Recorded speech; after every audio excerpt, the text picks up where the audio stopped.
Hello friends, welcome to Rekha's kitchen.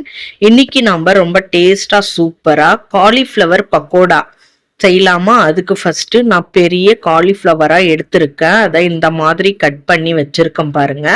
இப்ப அடுப்புல சுட தண்ணி வச்சிருக்கேங்க. அதுல 1/4 டீஸ்பூன் மஞ்சள் தூள் போட்டுக்கலாம். உப்பு தேவையான அளவு போட்டுக்கலாம். போட்டுட்டு நம்ம ஒரு கரண்டியை வச்சு நல்லா கலந்து விட்டுக்கலாம். இந்த அளவுக்கு கலந்து விட்டதுக்கு அப்புறம் நம்ம காலிஃப்ளவரை ஆட் பண்ணிக்கலாம். நல்லா காலிஃப்ளவர் எல்லாத்தையுமே நான் ஆட் பண்ணிட்டேன்.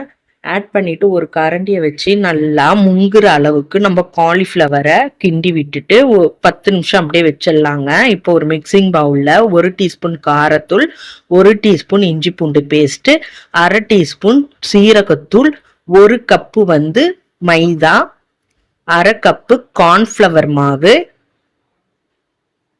1/2 டீஸ்பூன் உப்பு, லெமன் 1/2 லெமனை புழிஞ்சு விட்டுக்கலாம். நம்ம நல்லா எல்லாத்தையுமே புழிஞ்சு விட்டுக்கணும். புழிஞ்சு விட்டுட்டு தண்ணி தேவையான அளவு எடுத்திருக்கேன். இப்போ நம்ம மசாலாவில் நம்ம நல்லா கலந்து விட்டுட்டு கொஞ்சம் கொஞ்சமா நம்ம தண்ணி ஊற்றி நம்ம கரைச்சிக்கலாம். நான் இந்த மாதிரி கொஞ்சம் கொஞ்சமா தண்ணி தெளிச்சு தாங்க கரைச்சிக்கிறேன். நம்மளுக்கு தேவையான அளவு தான் தண்ணி தேவைப்படும். இந்த அளவுக்கு நல்லா மாவுல ஊற்றி நம்ம கரைச்சிக்கணும். நான் எடுத்து காட்டுறேன் பாருங்க, இந்த மாதிரி இருக்கணும். இப்போ சுட தண்ணியிலேருந்து நான் வடிகட்டி எடுத்துட்டேன். காலிஃப்ளவரை மாவுல ஆட் பண்ணிக்கலாம். ஆட் பண்ணி நம்ம நல்லா கலந்து விட்டுக்கலாம்.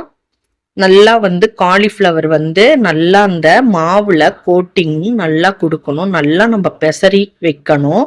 இந்த அளவுக்கு நல்லா மாவுல பெரட்டி வச்சாதான் நல்லா ஊறணும். ஒரு 1/4 மணி நேரம் ஊறினதுக்கு அப்புறம் நம்ம பார்க்கலாம்.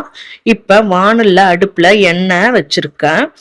எண்ணெய் நல்லா காஞ்சதுக்கு அப்புறம் ஒரு தடவை நம்ம நல்லா கிளறி விட்டுட்டு ஒன்னொன்னா காலிஃப்ளவரை எண்ணெயில ஆட் பண்ணிக்கலாம். நம்ம எண்ணெயில ஒன்னொன்னா ஆட் பண்ணிட்டு ஒரு பக்கம் நல்லா வெந்து வரணும், செவந்து வரணும். அதுக்கப்புறம் நம்ம ஒரு கரண்டியை வச்சு திருப்பி விட்டுக்கலாம். நல்லா வெந்ததுக்கு அப்புறம் தான் நம்ம திருப்பி விடணும், இல்லைன்னா அப்படி பிடிச்சிக்கும். இப்ப பிடிக்கல பாருங்க, நல்லா சூப்பரா வெந்து வந்துடுச்சு. திருப்புறதுக்கு ஈஸியா இருக்கு. நம்ம திருப்பி தான் வேக வச்சுக்கிட்டே இருக்கணும். 2 பக்கமும் நல்லா வெந்ததுக்கு அப்புறம் ஒரு கொத்து கருவேப்பிலை போட்டுக்கலாம். கருவேப்பிலை போட்டு நம்ம நல்லா கிண்டி விட்டு வேக வைக்கலாம். வாசனை சூப்பரா இருக்குங்க. அதே போல மொறுமொறுப்பாகவும் இருக்கும் காலிஃப்ளவர் பக்கோடா. இப்ப நான் ஒரு பிளேட்லயே மாத்தி காட்டுறேன். எடுத்துட்டு நான் எண்ணெயிலேருந்து எல்லாத்தையுமே இப்போ எடுக்கிறேன் பாருங்க. அவ்வளோதான், நல்லா சூப்பரா டேஸ்டா நம்மளோட காலிஃப்ளவர் பக்கோடா ரெடி ஆயிடுச்சு பாருங்க. மாவோட எவ்வளவு சூப்பரா ஒட்டி பிடிச்சு இருக்கு பாருங்க.